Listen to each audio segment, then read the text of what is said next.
इस वक्त ये जो दुनिया है उसके बारे में मुफक्किरीन ये कह रहे हैं कि पूरी दुनिया तीसरी आलमी जंग की तरफ बढ़ चुकी है।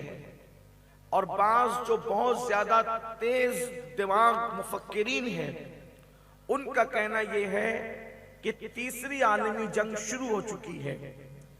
अब ऐसे मौके पर हर मजहब का इंसान और हर मजहब का कायद और रहनुमा अपने मजहब के लोगों को कह रहा है कि इस तीसरी आलमी जंग में ऐसी सुर्ख आंधियां उठेगी और ऐसे सरों को उछाला जाएगा और लोग रोटी के टुकड़े टुकड़े को ऐसे तरसेंगे और मोहताज होंगे कि कोई किसी का पुरसाने हाल नहीं होगा।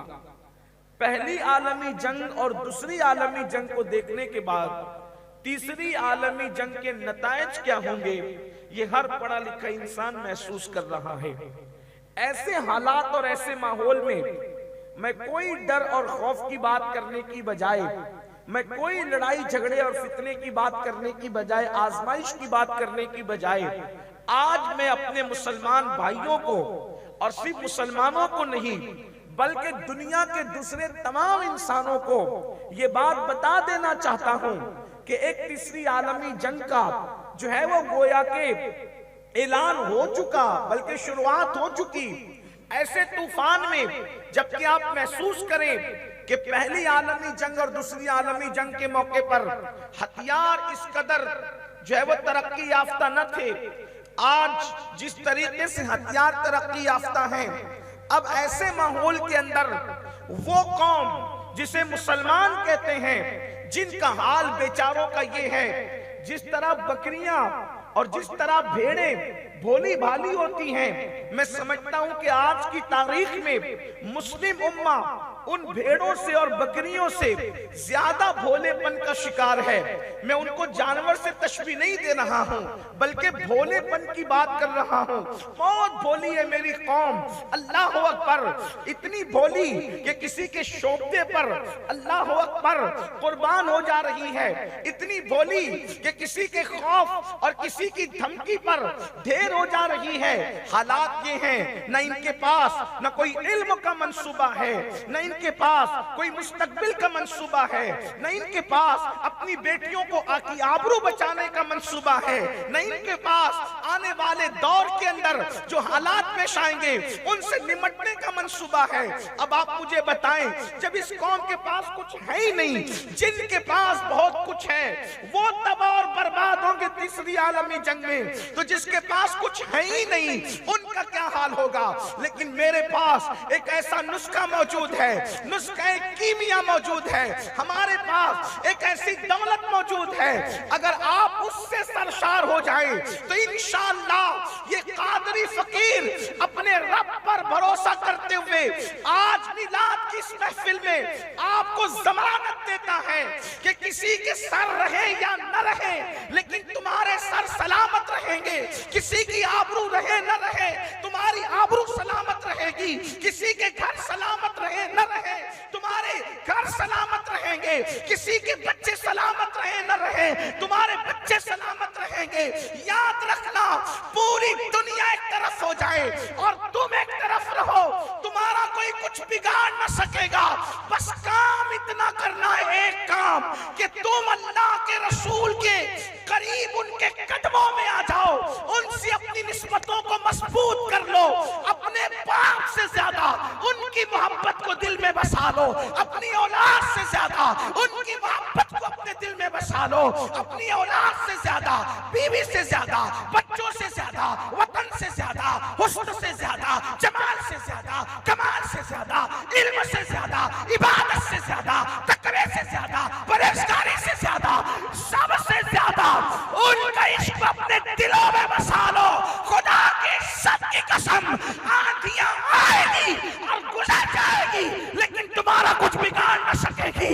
मारने वाले आएंगे, उनके हथियार मान बढ़ जाएंगे लेकिन फतह तुम्हारी होगी, कामयाबी तुम्हारी होगी।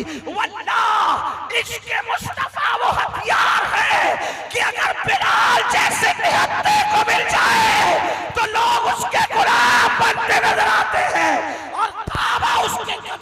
नीचे नजर आता।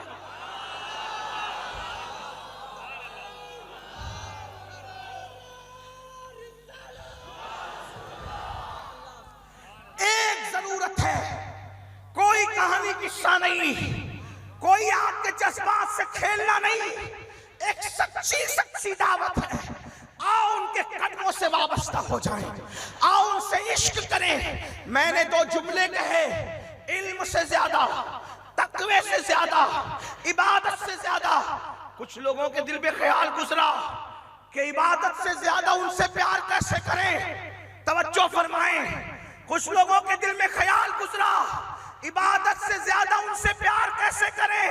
मैंने कहा अगर किताबों में मकाम साहिबा लिखा ना होता तो ये जुमला कहने की जसारत न करता कि इबादत से ज्यादा उनसे मोहब्बत करें, क्योंकि साहिबा बता रहा है कि कोई सो रहा है और किसी की असर जा रही है, लेकिन असर वाले ने अपनी असर को उस सोने वाले पे कुर्बान कर दिया है।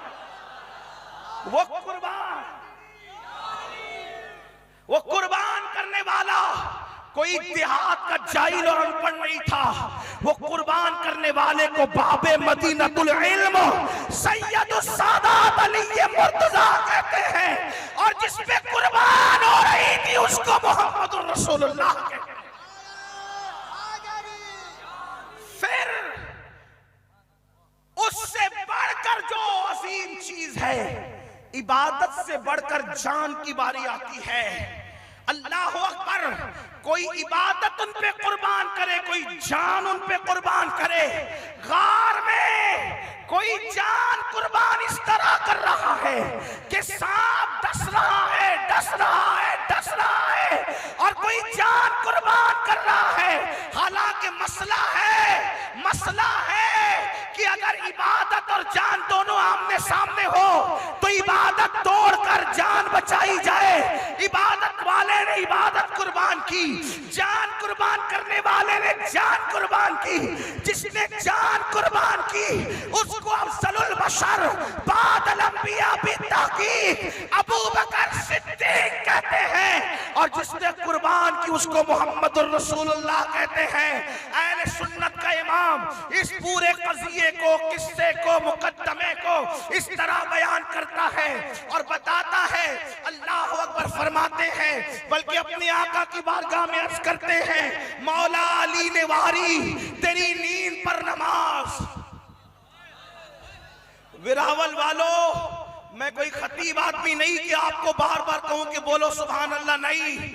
मिलाद की महफिल आपके ईमान का तकाजा है। अगर आप नबी के नाम पे बोलना जानते हैं तो आपको बोलना पड़ेगा।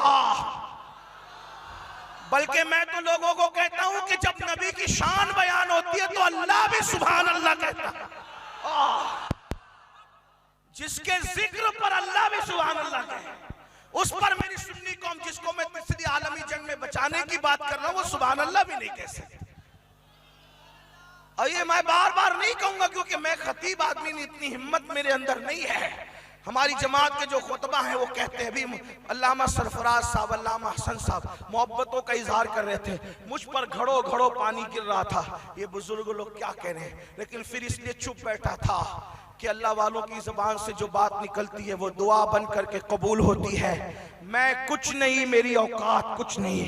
मेरे भाइयों, मेरी हैसियत इतनी है, अगर ये सर से अमामा हटाकर और बदन का कुर्ता हटाकर अगर मैं किसी चौराहे पर बैठ के भीख मांगू तो मेरी सूरत भी ऐसी नहीं कि कोई मुझे भीख दे। अगर जमाना इज्जत कर रहा है तो सिर्फ नालैन मुस्तफा का सदका है, इसके सिवा और कोई बात नहीं है। यही असासे अमल है मेरा, इसी से बिगड़ी बनी है मेरी। समेटता हूं करम खुदा का नबी की बातें सुना कर, इसके सिवा अपना कोई तारुफ नहीं है।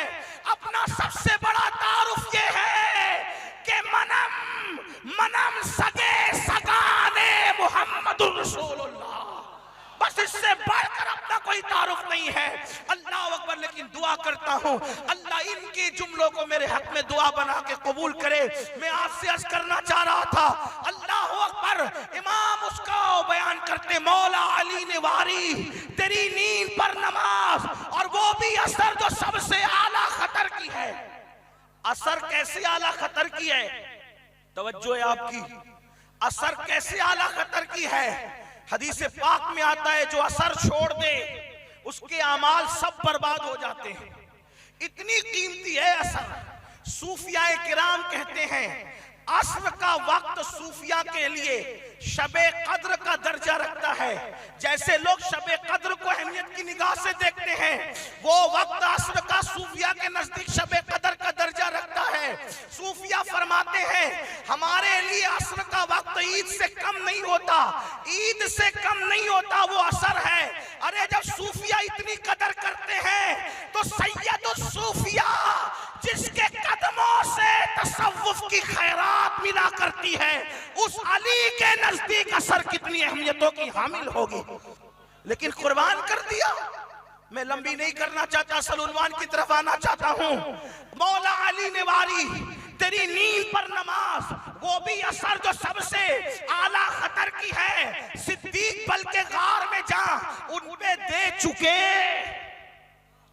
यही इमाम अहमद रजा की नुदरत है।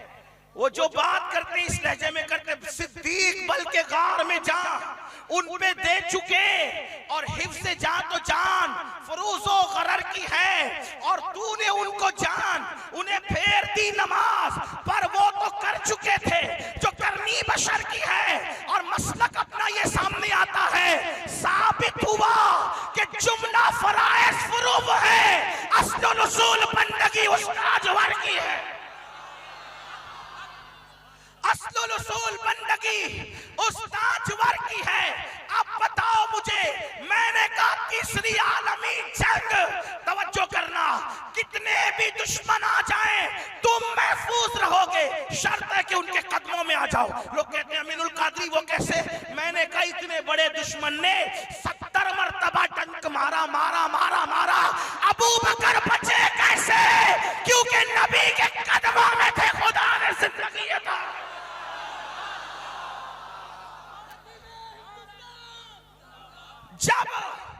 जब उनके कदमों में पड़े रहने वाले अबू बकर को सांप 70 बार डंक मार के भी कुछ बिगाड़ नहीं सकता। जब सांप का डंक बिगाड़ नहीं सकता तो लोगों के हथियार क्या बिगाड़ सकते हैं?